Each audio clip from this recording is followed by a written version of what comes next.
હવે તમે આ ખેતર જુઓ, અત્યારે એક પણ ઝાડવું નથી આના બાવન્ટ્રી ઉપર. અહીંથી 3 વર્ષ બાદ જોઈજો, અહીંયા 400 રોપા વાવેલા છે આખી બાવન્ટ્રી ઉપર. એટલે આ ખેતર કેવું લાગે છે અને આનું વાતાવરણ કેટલું સુધરે. એના કારણે જે અંદર ઉપેલો પાક રહ્યો ને, આનું ઉત્પાદન વધી જાય છે. હવે આ ખેડૂતને આ રોપા વાવવા માટે 1,42,000 રૂપિયાની લોન થઈ છે અને વર્ષોલમ કૃષિ કાર્ડમાં 6 લાખ રૂપિયા પાછા મળ્યા છે. એટલે આ ખેડૂતને મફતમાં 400 રોપા એના ખેતરના શેઢે વવાઈ. વર્ષોલમનું આ કામ મોરબી જિલ્લામાં તો ચાલુ થઈ ગયું છે. હવે ગુજરાતના બીજા 33 જિલ્લામાં ચાલુ કરવાનું હોય તો અમે 33 જિલ્લાના વોટ્સઅપ ગ્રુપ બનાવી નાખ્યા છે. એમાં તમે તમારા જિલ્લામાં આ નંબર ઉપરથી જોડાવો. આપણે સાથે મળી અને ગુજરાતના 18,000 ગામડાઓમાં 4 થી 5 વર્ષમાં દરેક ખેતરના શેઢે રોપા વાવી દેવા, જેથી આખા ગુજરાતમાં 33 કરોડથી વધારે ફળોના રોપા થાય.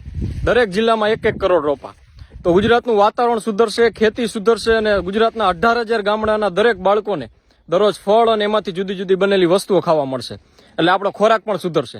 તો આ કાર્ય સાથે દરેક ખેડૂતો જોડાવો. ભૂલતા નહીં, પાછા તમારે વાવવાના હો. આ નંબર પર મેસેજ કરો, પછી એક લિંક આવશે. એ લિંક ઉપરથી PDF ડાઉનલોડ કરો. એ PDFમાં તમારો જિલ્લો સિલેક્ટ કરો અને એ જિલ્લામાં રહેલ ગ્રુપમાં જોઈન થઈ જાઓ.